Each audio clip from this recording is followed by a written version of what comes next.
continue with our class Kosher Kitchen, and we start with Sefer Chofetz Chaim, and our big topic is Toela's 7 conditions. So Toela's, we said, for a constructive purpose.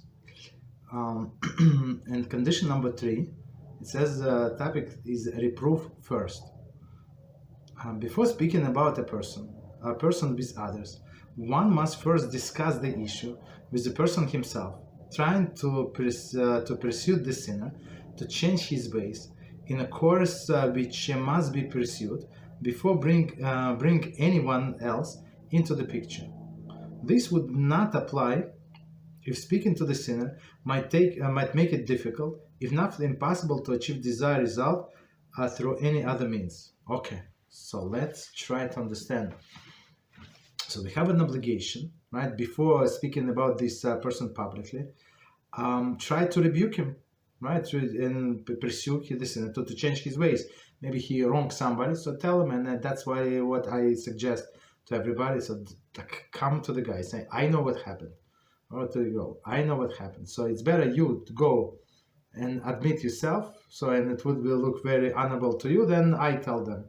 So, and many times people actually agree, and I mean, they don't like it, don't like it, most likely don't like it, but still they see it as no choice, and then do it. So you put yourself out of equation of speaking Lashon Hara. Maybe it's forbidden. So let them, if you know who the sinner is, you're obligated to fix it this way, through him or through her, right? But if you know that it's going to be more damage if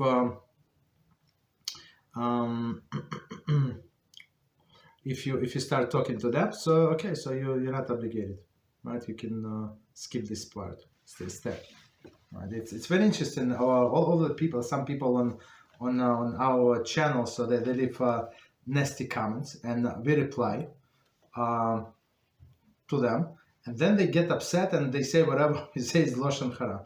So we said you had to, and it's Lashon Hara, and we have to learn Chofetz Chaim. So I always answer, we do learn Chofetz Chaim on a daily basis, and you should do the same. And under every video, we have personal information, all of the numbers, all of the emails, everything, absolutely, phone number, WhatsApp, message, Telegram, whatever. So you can contact. If you were such a big observant of Shmiras Halashon, why didn't you contact me personally and ask me a question before I started acquisition? Not acquisition, accusations, right? Accusation publicly. So you started publicly. I have to respond publicly. Very interesting, right? So you start here. So continue with Kosher Kitchen, and we're on a big topic. It's a very long topic, Baruch HaShem. Basar v'chalav, so meat and dairy mixture, and we left off on a practical summary, right? So we did it intentionally, so we have, so it would be our review for the whole section. Okay, so let's read, and we're going to explain. One may not cook meat and milk from kosher chaya. There is venison with milk and meat from the not to cook milk and meat from kosher. Okay, from meat or milk from domestic animal, not milk, nor meat nor fowl. With the milk of domestic animal. If either of this was done, one may not eat the meat or milk, but one may derive benefit from the mixture. For example, if significant amount of milk was fall into the pot of chicken soup, the chicken soup is cooked in a ben yama dairy pot. Ben yama dairy pot, okay. The soup may be given to a non-Jew. The pot must be koshered. Depending on the amount of milk or the status of the pot, at times one may even eat the soup. Rav should be consulted. Okay, so let's, it's a lot of information. that we're trying to summarize. So let's start from the beginning. So from just to remind us, we said that only meat and milk from kosher domesticated animal are forbidden biblically. All others forbidden rabbinically. And okay, so if it's from kosher wild animals, so it's forbidden rabbinically. Okay. From what is it? From wild kosher animals, it could be their meat or milk. Doesn't matter. Okay, so it's forbidden rabbinically. So continue. Start this paragraph from the beginning. One may not cook meat/milk from a kosher chaya, right? Kosher chaya meaning it's wild animal, with the meat or milk of domesticated animal, right? So that's it would be forbidden. So, for example, meat from a cow and milk from a deer. Okay, it would be forbidden. Okay, it's a domesticated animal. Nor meat from fowl. So, for example, chicken, meat with milk of the domesticated animal. Again, it's rabbinical. If either of this is done, one may not eat meat or milk, but one may derive the benefit from the mixture. So again, so since it is a rabbinical, of course, it was done accidentally, right? In our case, it was done. We did not do it on purpose, right? So we can derive benefit from the mixture. Okay. For example, if significant amount of milk fall into pot of chicken soup, so significant amount, again, we're talking about only accidents, is more than 1:60 ratio. So 1:60 is a rabbinically bitul, right? So it's nullification. Biblical is biblical bitul. I'm not sure if we ever going to use. I mean, in a case maybe in a big need, we'll see. But biblical nullification is majority. So majority, if of kosher thing, and plus if you don't taste the mixture, right? If the taste stays the same. Okay. 1 second. So even if it's a chicken with milk, it's forbidden, but you can derive benefit. So one more time, for example, if significant amount of milk, we just described what significant amount, falls into pot of chicken soup, right? Or chicken soup cooked in a benyama dairy pot. So that doesn't matter. Benyama meaning in 24 hours, right? After it was used, right? For milk. The soup may be given to a non-Jew. Okay. So given to a non-Jew, of course, it's deriving benefit. The pot must be kosher. Okay. So the koshering of the pot, just to remind whoever joined us just recently, you put it in a boiling water for a few seconds and take out, and then go to the mikvah, dip into like natural pools. Some people don't have mikvah next to them, so you can do the ocean, you can do the river, whatever you do. It's good, like natural body of water, where water gathered by itself. Continue. Depending upon the amount of milk, or the status of the pot, at times one may even eat the soup. I would say just to give us an idea. So if it was less than 60, for example, we had chicken soup, so if piece of cheese fell into the soup, of course you would be required to take out the cheese. That's understandable, right? And even if milk, for example, if milk fell into cholent, and a cholent is and it's flowing on top, let's say, it did not mix, you did not stir, so you're obligated to take out. And if you don't taste the difference, right? So if you don't taste any milk in this dish, there is no problem. So it's very interesting. The Rambam said, I think Shulchan Aruch follows the same procedure. So if I remember correctly, at least Rambam said. I'm not sure about Shulchan Aruch, but Rambam said. So the solution is to give to a non-Jew, right, to taste. Why?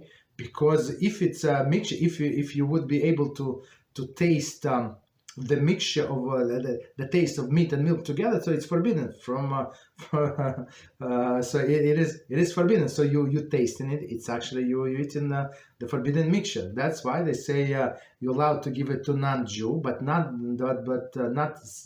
regular non-Jew, but to some kind of professional, right? A professional cook that have a very special taste, that can taste the difference, right? And it says why usually we don't trust non-Jews in the matter of spirituality. Physicality, there is no problem. We trust them, but spirituality, they think we are all crazy.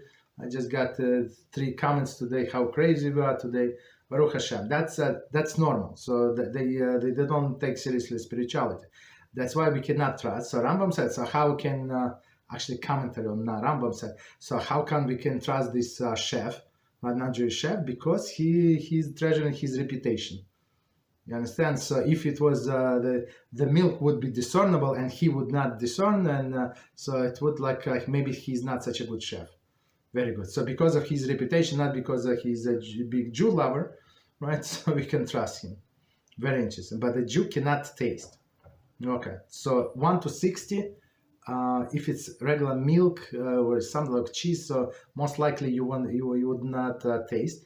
But some spices, like even like tiny amount, if it's some kind of forbidden spice, even 1 to 1,000, you would feel the spice. That would be an issue. Continue. Next one. One may purchase dog or cat food that contains mixture of milk and ham, right, and any other non-kosher species. Okay. So I guess the only issue would be just to remind not to wash this dog's plate, right? I don't know what is it called, dog bowl from what they eat, or cat, right, in your sink, right? Do it in your bathroom, I guess, right? So we don't want this taste to be in your sink with your kosher dishes. But otherwise, as we see, there is no problem. Okay, continue. Fish is not included in prohibition basar v'chalav. So, right, so we said, 1 second. One may cook fish in milk, or fry fish in butter, but certainly eat fish with milk. And so there's a bagel with cream cheese and lox.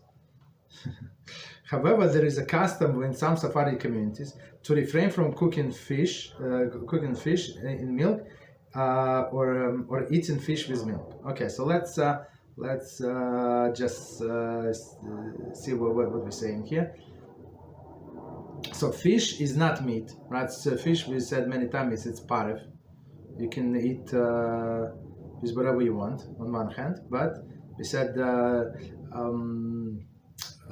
fish with meat, right, from one plate in one setting, that's it creates an issue, right? There is a danger, like spiritual danger to health.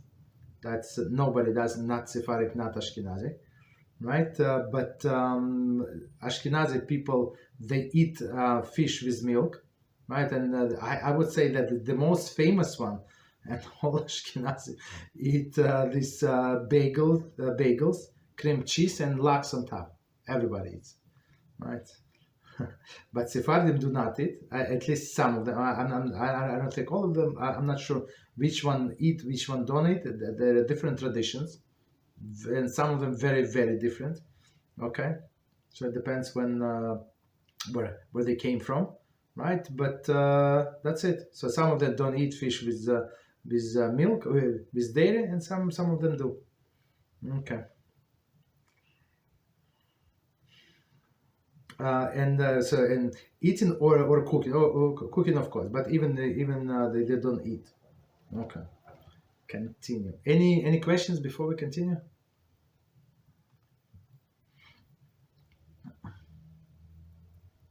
Okay, so then continue.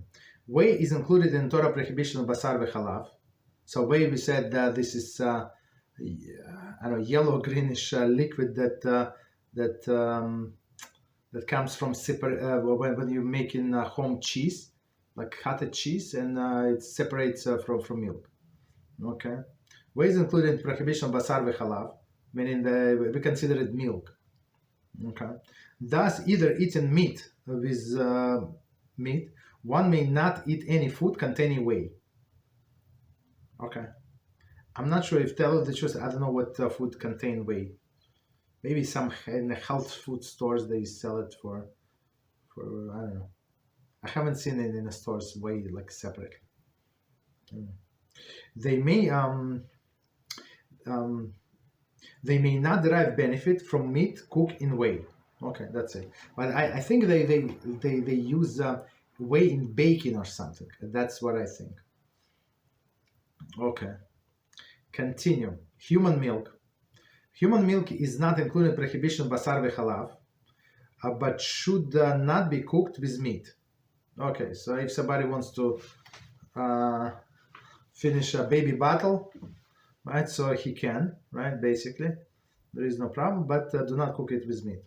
If human milk falls into meat and is not noticeable, the meat may be eaten, since the milk is not forbidden, right? If bottle used for nursing mother is stored to store her milk, is washed with the meat utensil should not be affected. Okay, so basically don't do it because it like people can misunderstand it, can create muddy sign, but after the fact, so again, like treat it, I would say treat it as regular milk, but after the fact there is no problem. Okay, continue. Common custom is to permit the use of part of margarine, non-dairy coffee creamer, and part of ice cream with meat foods. Okay, because today, as we explained, everybody knows that's they're part of it, and they easily accessible and no problem. Since these are common items, right, we are not concerned that observer may suspect that they are from natural milk.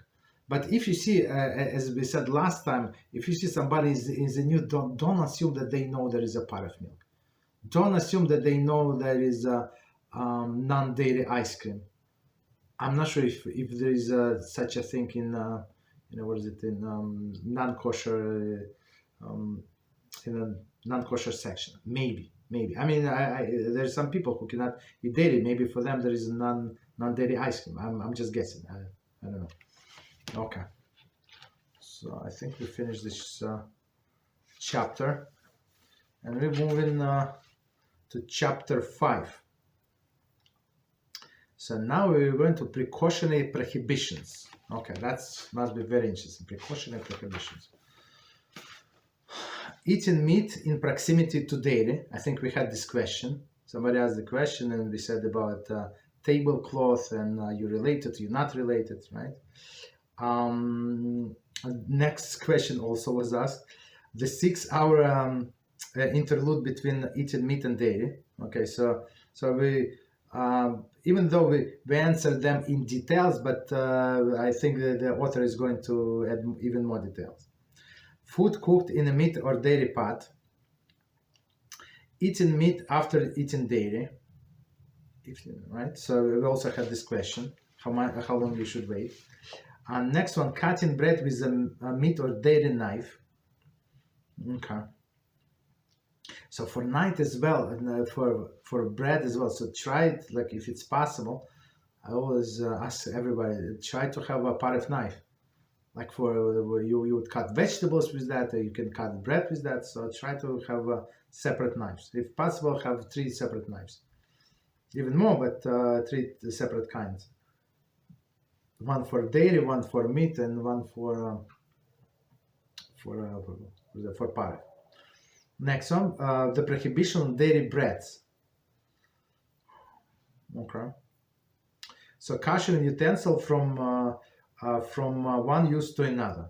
Oh, that's a big one. Oh, so even though we discussed in different books, but as I said, it was pertaining to the laws of Pesach. It was only summary. I mean, it was enough to survive, like if you do everything correctly. But here we're going to expand. Okay. So continue. Waiting 1, 3, 5.5, or 6 hours between the dairy. Why? So again, there are different traditions. Waiting 1, 3, 5.5, or 6 hours. Why? Why we should wait?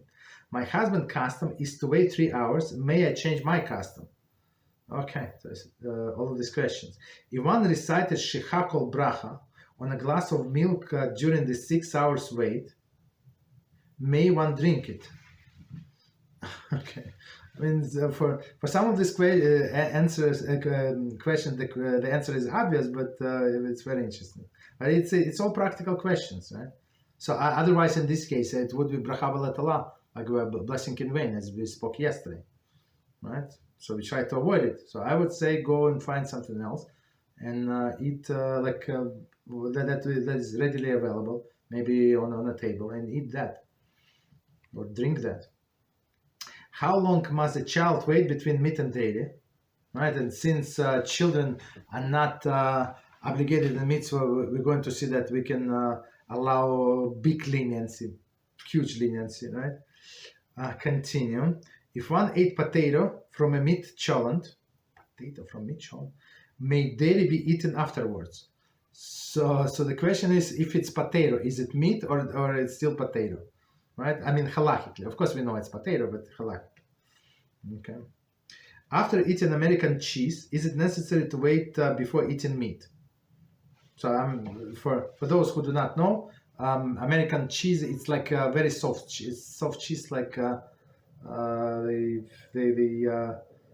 easy to make. Okay, and very quick, basically. So continue. After eating these cheeses, must one wait 6 hours? Okay. Next one. Are separate ketchup bottles required for meat and dairy? Ketchup and salt and pepper shakers. I'm not sure they did not say, but we're going to say. Okay.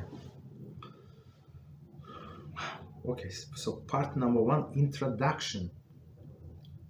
We learned in the previous chapter that Chazal extended this scope of basar v'chalav to include animals not included in the Torah prohibition.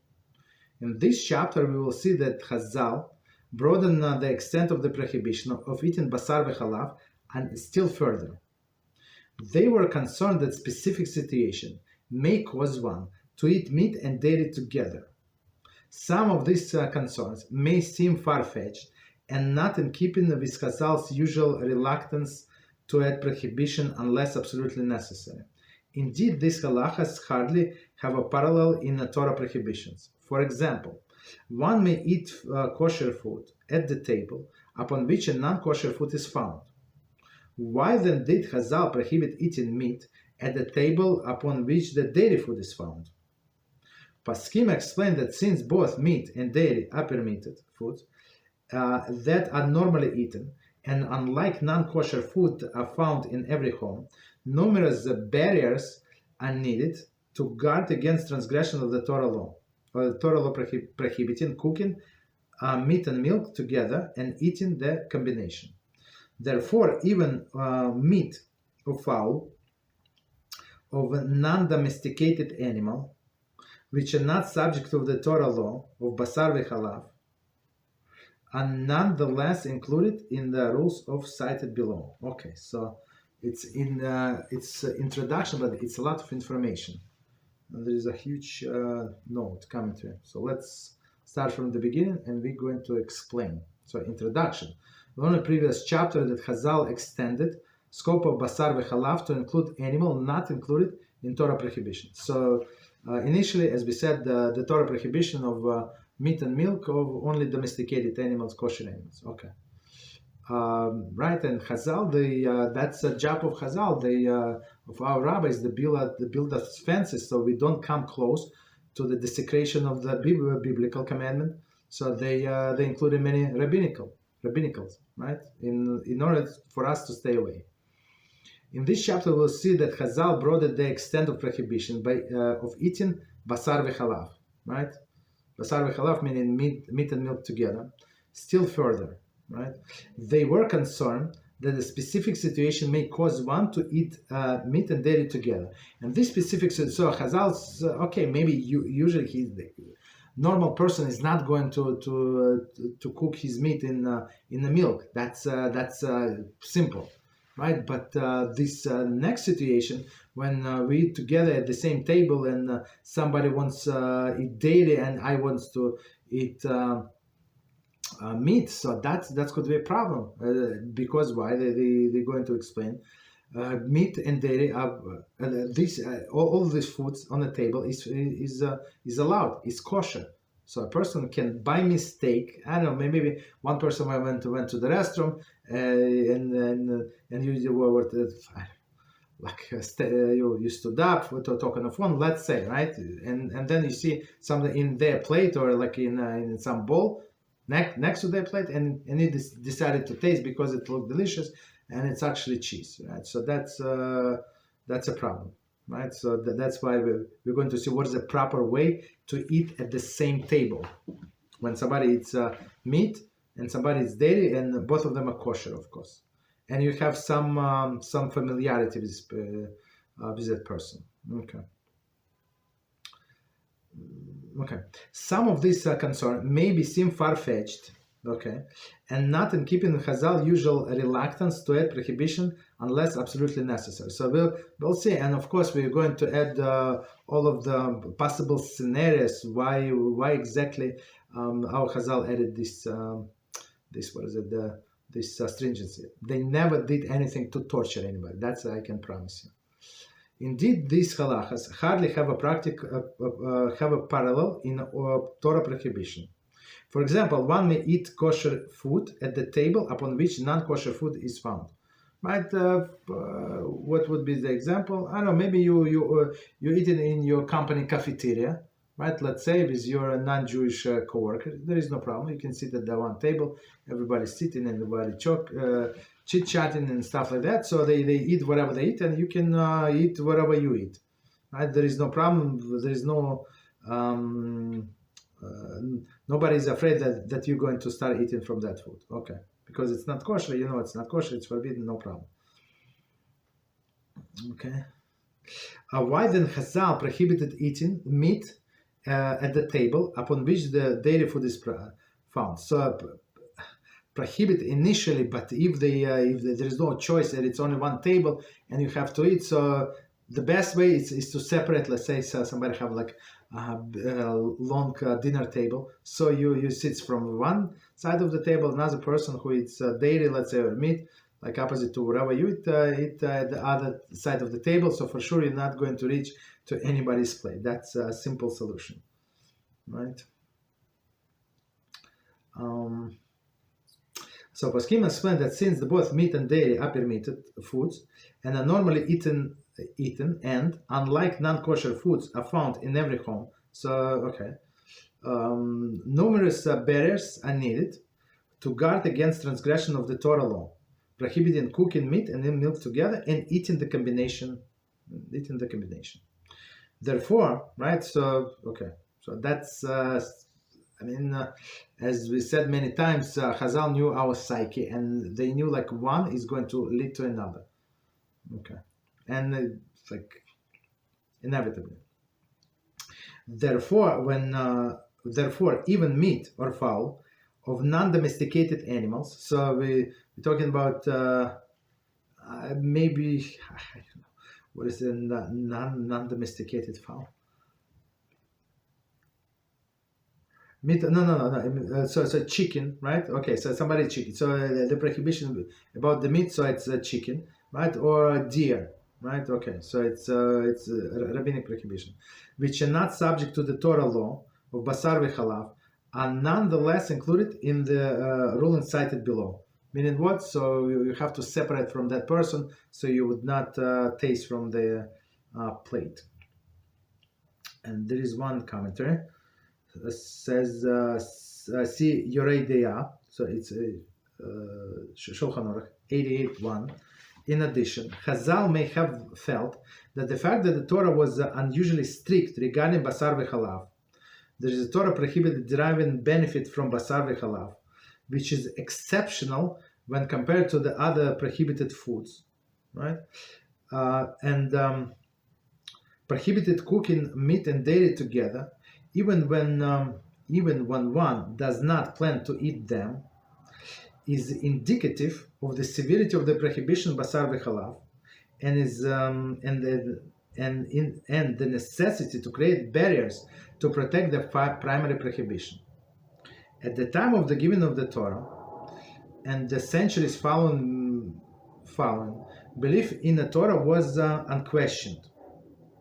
Prophecy was in fact a fact of life, and there was constant manifestation of the presence of the Shekhinah in the Beis HaMikdash. Thus, the Torah prohibition alone was sufficient to ensure that the believers would comply with the edicts of the Torah. However, in the era of Chazal, when the prophecy ended and divine revelation of the Beis HaMikdash was limited, Chazal realized that even among the believers, dedication of the strict mitzvah observance had weakened. Therefore, in their capacity of the spiritual guidance of Israel and using their mandate given to them by the Torah, they established rabbinic barriers to protect against various violation of primary Torah prohibitions. So let's do this commentary one more time, and we're going to explain why line by line what it says here. It's very interesting. So they explain why Chazal felt that they must add more strict stringencies. So again, in addition, Chazal may have felt that the fact that the Torah was unusually strict regarding basar v'chalav, so comparing to all other prohibited food, right? For example, if something is nivela, so if it's died, right, the animal die, or it's treif, right, you slaughter correctly, but you find out there is some defects in the animal, so you can sell to non-Jew. There is no problem, and you can sell to non-Jew, and you can use the hides of the animal and maybe even other parts. I mean, it's there is no problem, right? But here, horns, I don't know, some other parts, right? So, but here it says a mixture of milk and meat. The Torah was very strict, so they trying to follow the ways of the Torah, right? And that's what definition. If you learn Mislas Yesharim, that's a definition of Hasid. So who is Hasid? Hasid is a person who does the law and does extra. So he based on he learns the laws inside and see what exactly we're trying to understand what exactly Torah meant, and he does extra, right? Law and plus. So that's what our sages were trying to do, right? So one more time, there is Torah prohibition deriving any benefit from basar v'chalav, which is exceptional when compared to other prohibited foods, and prohibited cooking meat and dairy together, even when one does not plan to eat them. So, as we said, maybe like just as a favor for somebody. Let's say your neighbor asks you to babysit the child, right? And say we prepare all of the food, no problem. It's in the refrigerator, just warm it up, put it in a microwave. Put start for 2 minutes, and that's it. Food is ready. You don't have to do anything. We're going to bake in 3 hours, let's say, right? So okay, you open the refrigerator and it's a cheeseburger. So you're not allowed to put it in a microwave, right? Even you're not going to eat, right? So it's not allowed. Okay. 1 second. Because create barriers to protect. Just 1 second. Okay, right. To create barriers to protect primary prohibition, right? So all of these barriers is to protect primary prohibition of eating meat and milk. At the time of giving of the Torah and the centuries follows, belief in Torah was unquestionable, especially in Kashrut. So many people have they call themselves traditional, Masarti, right? So at least that's what they trying to keep, right? The kashrut. So I mean I don't think that they keep the kashrut because they don't know the laws. That's but as good as they can, at least, right? But in olden days, after the Torah was given and centuries followed, so people was very scared, right? They adhered to the Torah, all of the restrictions. Prophecy of the fact of life, and there were constant manifestation of the presence of the Shina in the Beis Hamikdash. So there were prophets. So basically, you could go to prophet, right, and ask him a question. So maybe HaShem is going to answer through this prophet, maybe not, right? So you go to a rabbi, Talmud Chacham, who has divine inspiration also, right? He can give you the answer. So it was very different era. So the presence of the Shina was people could feel that something like it's got all of this holiness, especially when you go to the Beis Hamikdash, you see all of these miracles that are going in the Beis Hamikdash. So you do teshuvah. And also just say, in the Beis Hamikdash there were no prayers. Like prayers, we need to ask HaShem when you're there and you see slaughtering, right, of these animals, all of the sacrifices. You in awe, right? You do teshuvah, you want to come back to HaShem all the way. So you don't need even to pray, right? You just stay there and observe what's going on. Continue. Thus, the Torah prohibition alone were sufficient to ensure that believers would comply with the edicts of the Torah. So just like some elderly people, so we met some of them, they don't know much, right? But the woman knows that she has to cover the hair, and she is such a God-fearing person. Once you tell such a person something, they will going to take it and try to apply it today. You understand? So these simple people, and whatever they learn from their parents, grandparents, they would keep for sure, right? Very, very strictly, right? However, in the era of Chazal, so Chazal, I guess we're talking about here in second Beis Hamikdash, right? And after destruction of the Beis Hamikdash, when the Talmud was written. However, in the era of Chazal, when prophecy ended, so a prophecy ended in the beginning of the second Beis Hamikdash, beginning, and even divine revelation Beis Hamikdash was limited. So it was not like there were no miracles in second Beis Hamikdash as the first. So there was no ark, right, with tablets, and many other things were missing. Chazal realized that even among the believers, dedication of strict mitzvah observance had weakened, and plus we had to remember many people that came from Babylon, right, back to Israel. They were not very big scholars, some of them, but most of them were not a big scholar, ignorant people, and many of them were intermarried even. So they brought the non-Jewish wives and non-Jewish children with them, right? So Chazal had to do apply very strict measures.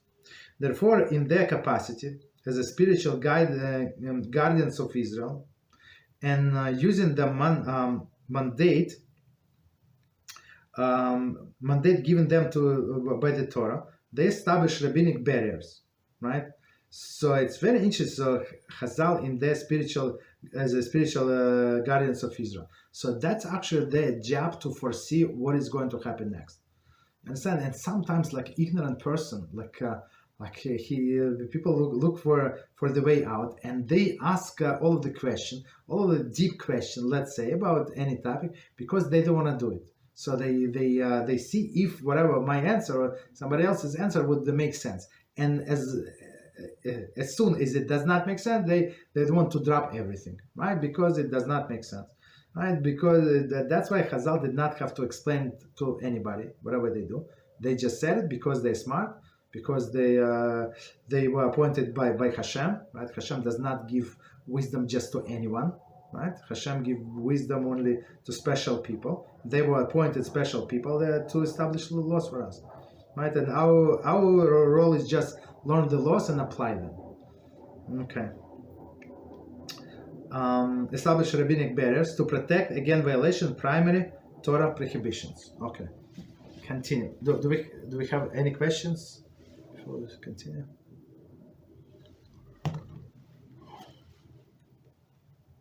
Okay. So part number 2, eating meat while in proximity of dead. So that's our big topic. A. One who is eating alone. Okay. Hazal decreed that one may not place meat upon the table at which one is eating daily. So it's from Shulchan Aruch. Okay.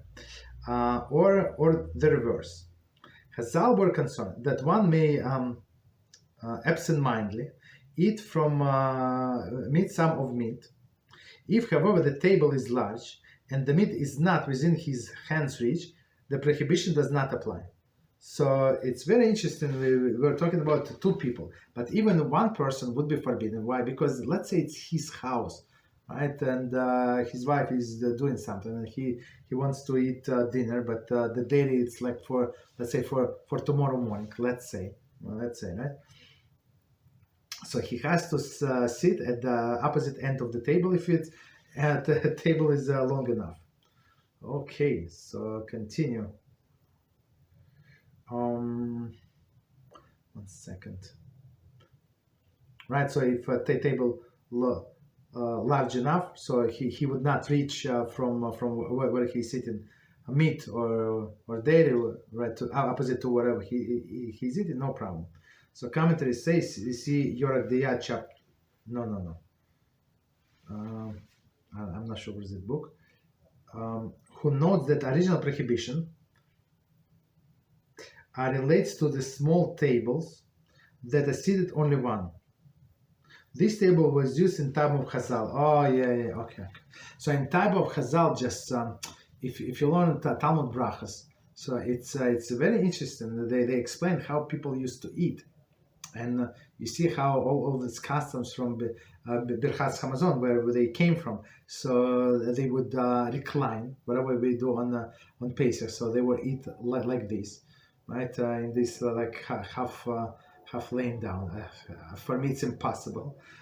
Even on Pesach, for me, it's very inconvenient. But of course, we do it, right? And in front of everybody was like separate table, like a small table. Right, and serve from one. So everybody like laying on a couches or on a what is it, even on a floor, on racks, and we would eat from such a table. So okay, no problem. Okay.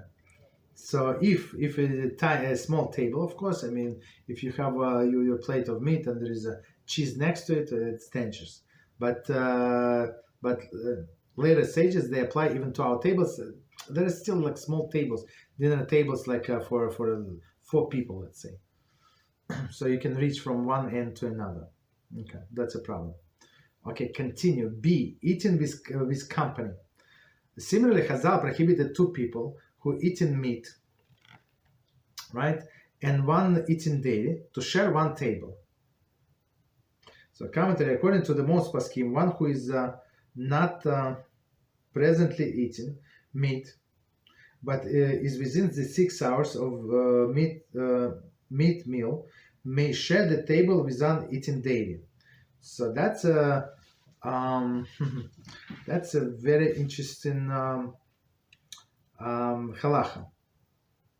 So most poskim say that if one is presently not eating meat, right, but he finished eating meat, let's say 2 hours ago, right, and somebody is eating daily, so he can sit at the table.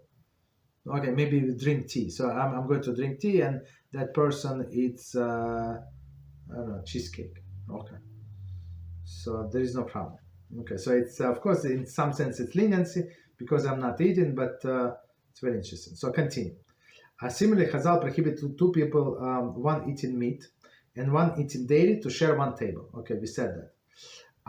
They were concerned that they may offer some of their food to each other and transgress the prohibition of eating basar v'chalav.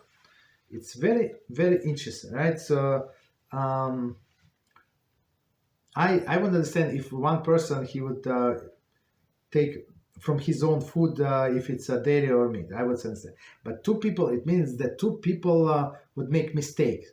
Right, so if one would offer another and another would accept, so meaning 2 people made mistake. So it's less probable, but you see how Chazal, they were willing to do this because it's the consequences, violation of the Torah law, right? Continue. Number one situation, non-acquaintances.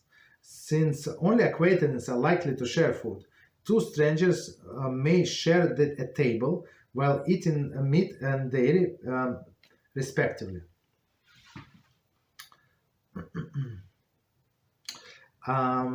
Acquaintance on friendly terms and would therefore feel comfortable to partake of each other's food. Okay.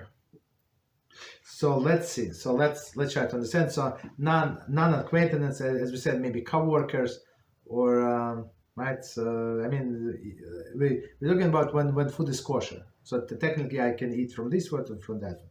So usually, I don't know. So if it's strangers, usually people not going to like offer somebody food. Try, right? But acquaintance who have friendly terms, they might. Right? That's the big issue. Commentary, Aruch HaShulchan, 88.8. This applies even though they may expect payment for any food that is eaten. So it's very, so you see how detailed Aruch HaShulchan is. So he said, even if the other person is going to charge the first one. Okay, you want to try a piece of my cheesecake, it's going to be 75 cents for this kind of piece. You want it? So you understand? So usually money stops people.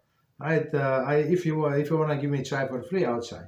I taste, but otherwise I don't want. Very interesting. So even in these cases, it would not be allowed. So number two, acquaintances. Even acquaintances are permitted to share one table at in any of the following circumstances. Okay, a mark or reminder.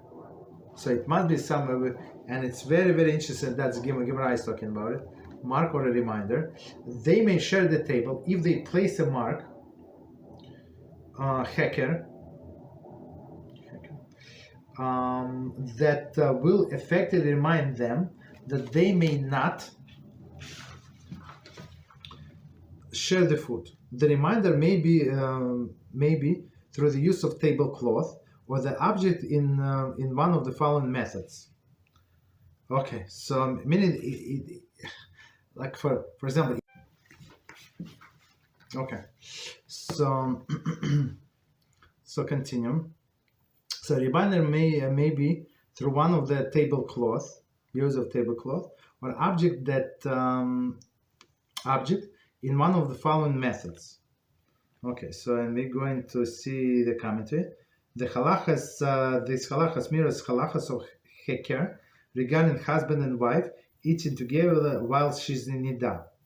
See, woman guides to laws of nidah. So we actually have this book. So maybe one day we're going to cover it as well. Beezrat HaShem. Same author. So this author, he's a very, very great rabbi. Okay. So just to comment on this commentary, to explain what we just said.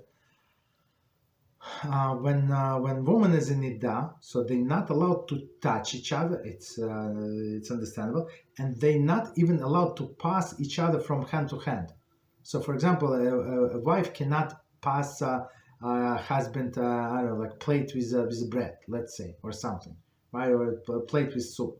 So she has to put it down, and he can take it and put next to him, or a fork or knife, or whatever he's missing, right? Not allowed. So in order not to touch, they must have, and if they want to eat together, there must be some kind of like reminders. This heker. As we're going to see the examples, so they would not do that. Okay, so examples. And then these are details. They may actually use two separate tablecloths. So two separate tablecloth is like he has green and she has white, let's say. Right. Next one. One of the party may use a tablecloth while the other eats from the table itself, or merely leaves the tablecloth and place his plate on the table itself. So remove the tablecloth completely, or just like bend it over and have like eat at the table. So something like very unusual. So when person wanted to to take something from this from his brother, from his wife, let's say, right, plate, but there is something different. Okay, I'm not going to touch. Okay, and same with time when she's nida. Continue. If they usually do not use placemats, one or both may place the mat under his foot. Okay, so the placemat is it's to protect the table and like from spillage, from scratching and stuff like that. So it's very convenient. Okay, so if they usually don't use them, so use them this time. So like to show there is some kind of difference. If they usually use placemats, this cannot consider reminder unless these placemats themselves different types. Right? There is they usually use different color placemats for the meat and dairy. Okay, so I mean you have to be careful. So buy different placemats. Usually people buy everything the same design and stuff like that. But in this case, buy something different. So if you want to eat dairy at the same table, so everybody would know that you eat in dairy and they eat in meat. Continue. Another example. They may place an object to serve as a separation, and reminder between the two. Okay, so like flower vase or something like something that usually do not stand like between them. So it like you lift your eyes and you see the things that's an unusual thing. That's what we do. Okay. However, if the object must be something that is not usually placed on the table. So even though you're, I'm going to explain my example. Okay, here is a commentary. Or not usually placed on that part of the table. So usually the flowers like at the one end of the table, like closer to one side. But now if you put this vase like between you two, so that's or between children and you, so it would be like very, very obvious that something is different. Okay. So one more time. However, the object must be something that is usually placed on the table, and we just explained, or usually not at that part of the table, or something that being used at this meal. For example, bread loaf that one does not plan to eat during the meal. Okay. So let me see, or something that is not being used for the meal. So something like would attract attention, right? So the whole bread loaf that is not being used during the meal. So let's see the commentary, and we're going to explain. Rema 88:2. See also 21. Okay, as to whether or not the loaf must be whole. So meaning the whole, meaning that nobody eats from that. It's very interesting point. That's how I understood when they say loaf, meaning that like something to attract attention, that it's not for the meal. It's something is different. Similarly, one may use the bottle of ketchup as a heker if the food eaten at the meal at the meal are not usually eaten with a ketchup. Oh, whatever, like eating soup, right? You eat chicken soup. Of course, you eat. I hope you eat without ketchup, right?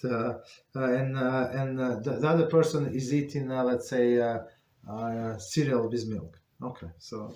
Both you eat without ketchup, you put ketchup between you, so it would be obvious that it's something is different. Okay. The object must be sufficient size and noticeable. So you cannot put like a few quarters, right? So it should be something noticeable. Okay. Next one, B, distance between the two. If two are not sitting within a hand reach of each other, they may eat at one table. So that's a very, very important comment, as we said before. So the concern is that somebody is going to reach for the food. If people usually don't stand up, so if a person is going to stand up and go over to another person, she has another 3 seconds to think about it, like and realize that something is wrong. Okay, continue. With eating with a non-Jew. One may eat meat at the table of a non-Jew, Jewish acquaintance, eating dairy food, provided the dairy food is not kosher. So that's only also a problem. So if Jew order, let's say if he has a kosher food, so it's a problem. Non-Jew, right? So basically non-Jew. So and he has even though you are in good relationships, and he does not or she does not eat kosher food, so no problem. 1 second, one more time.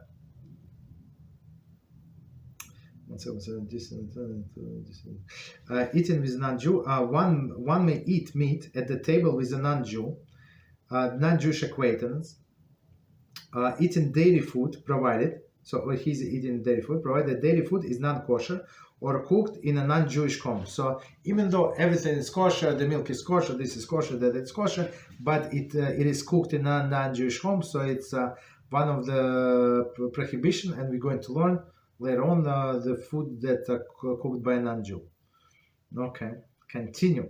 However, one may not do so in a non-Jewish if the non-Jew is eating kosher dairy food and they are on a friendly terms, and one would feel comfortable eating from a non-Jewish food, right? So I mean this relationship is too much. I would say like spiritually have to break them. Okay, but that you're so close that you eat from his plate, he can eat from. I mean he can eat from. They take from your plate. There is no problem, but you should not eat from his plate because if you're so friendly, so next time you're going to take something that is not allowed. Continue. These halachas are very relevant to students eating in a school cafeteria. School cafeteria. The fact that each student eats his lunch from his bag is not sufficient reminder that since students usually eat in that manner. Okay, so meaning it's not a reminder, so they may get to eat from each other. One student should tear his bag open and use it as a mat. Very interesting. However, strangers who happen to be sitting together at the park picnic area may share one table even though one eats dairy and one eats meat, right? So like in some kind of rest area or something. Okay, so I think we can stop here, and again I'm going to leave this practical summary for the next time. I think it's very beneficial. Start next class with a summary of what we said in this class. Okay, any questions on any topic?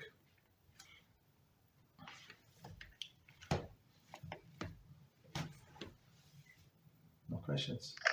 Okay, go ahead. From yesterday there was a question. I don't know if you guys already answered.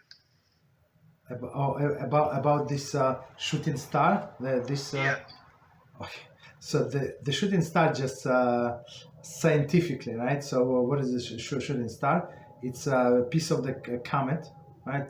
Comet, or it's a piece of ice. That's actually a piece of ice that goes into the atmosphere, and because of the speed, because of the friction, so that's why it's like burning. But it's water. So is it connected to the soul's spanker in the Kaf HaKela? I don't know, maybe. But I don't think so. It's only soul. The soul is spiritual, does not produce any visible effects. Okay. Any other questions? About blessing. If I started having tea with a share called blessing, and immediately I started eating rice flour cookies, is a new blessing needed, or share called is enough for covering this? So if it's a very good question. So if cookies were in front of you, one shekel call is covered, everything. Right. So just to explain this question, since you asked the question, I want to explain to everybody.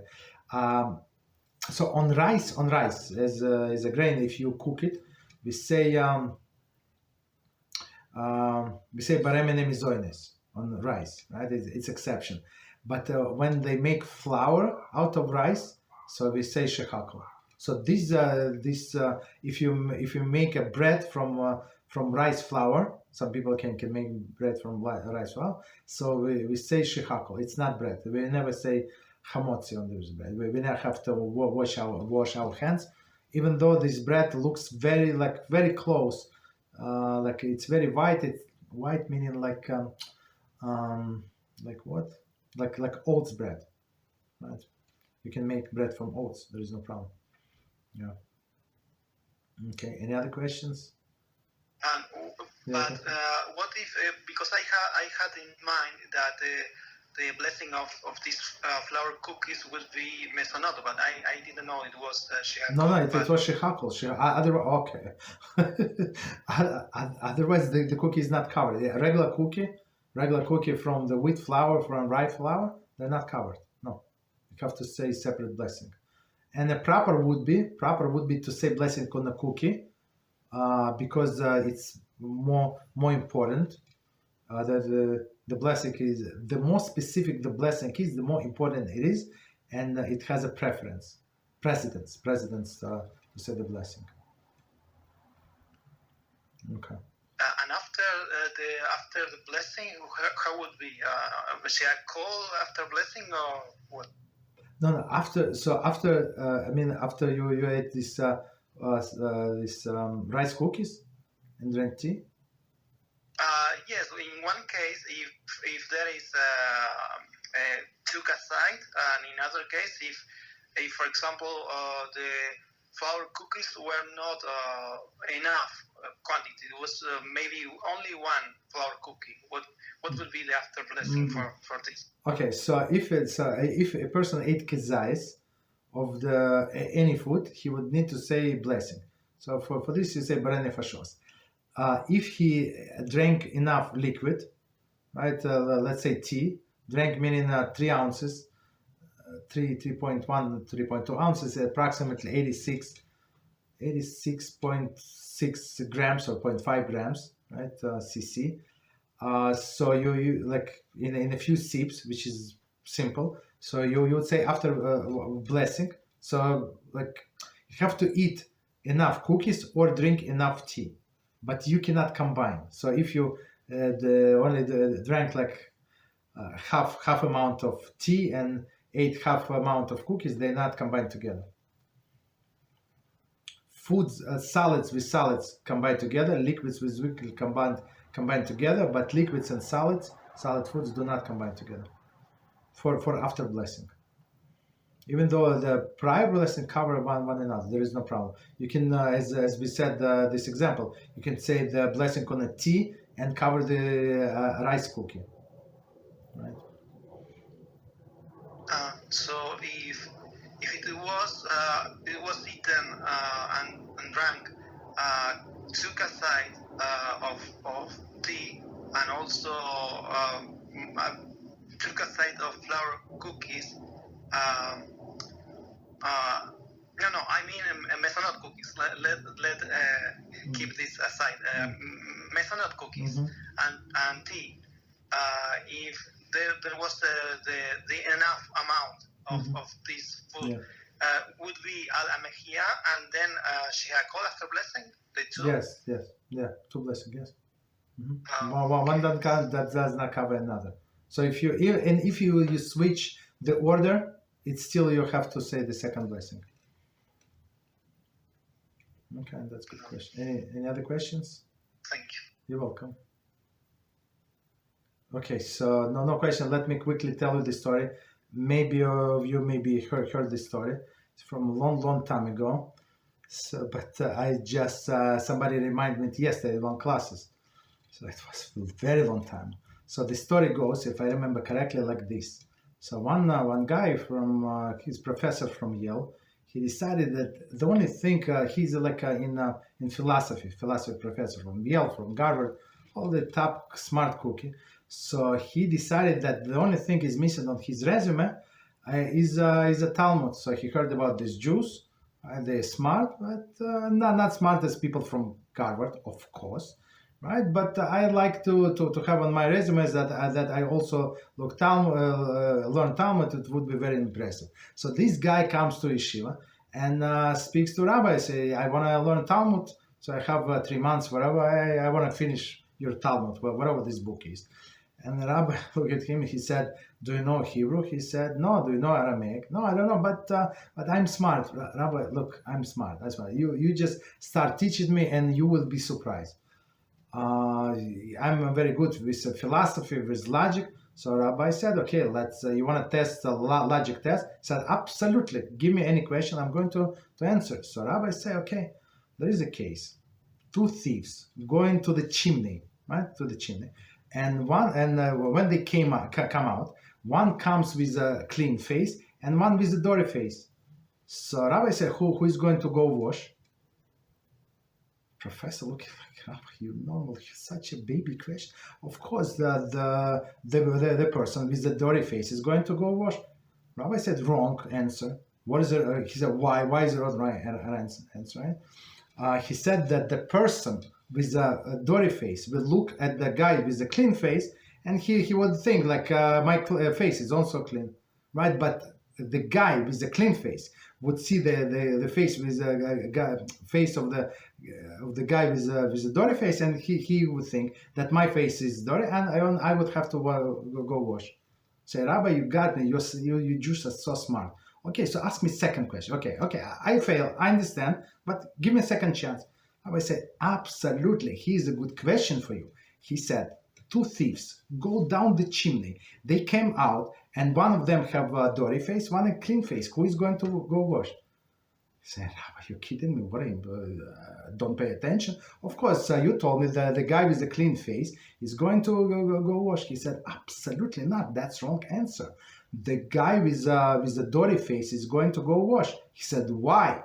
The guy with the dirty face would see the way this guy with the clean face is look at him, so he would understand there is something wrong with his face, and he would go wash. He said, you Jews, you smart, you logical. Okay, Rabbi, okay, you got me. Okay, give me third chance, please. Give me third. Rabbi said, no problem. I have a good question for you. Okay, I'm ready. He said, okay, there are 2 thieves go down the chimney, and they came out. One is the dirty face, one is in a clean face. Right? Who is going to wash? He said, Rabbi, you already told me. The guy with a clean face, with the dirty face is going to wash. He said, absolutely not. That's a wrong answer. He said, who is going to wash? Both are going to wash. How come? The guy with a clean face would see the guy with the dirty face, and he would think that his face is dirty, and he would go to wash. And the guy with the dirty face see the guy with the clean face, saw something in my face, so must be my face is dirty. So he's also going to wash. So both of them are going to wash. Said, Rabbi, you got me, you Jews. Okay, give me one more question, last one. Said, okay, last one. Okay, last question. So here's the situation for you. 2 thieves going down the chimney, and they came out. One has a dirty face, one has a clean face. So who is going to wash? Say, Rabbi, you told me both of them going to wash. He said, Rabbi said, it's wrong answer. So what was the right answer? Nobody's going to wash. He said, why? The guy with the dirty face is going to look at the guy with the clean face. He would think that his face is good, so he's not going to wash, right? And since he's not going to wash, the guy with the clean face would understand that his face is clean. There is no need for me to wash, so nobody's going to wash. He said, Rabbi, you killing me. Okay, Rabbi, okay. Last question. Okay, last question. I promise. Last question. I'm never going to ask you again. Give me one logical example, logical question. I try to answer. I'm top Harvard professor. Right? He said, okay. Rabbi said, how is it possible that 2 people going into the same chimney and come out? One is a clean face and one is a dirty face. That's a Gemara. So when we look at when Gemara looks, when our sages look at the law, they would discuss it from all possible angles. So when somebody said maybe they made a mistake, that's a mistake in their head. So that's the story for you. Okay. From a long time ago. I think this story, everybody said this story, I think. But okay, it was my turn today. Any questions?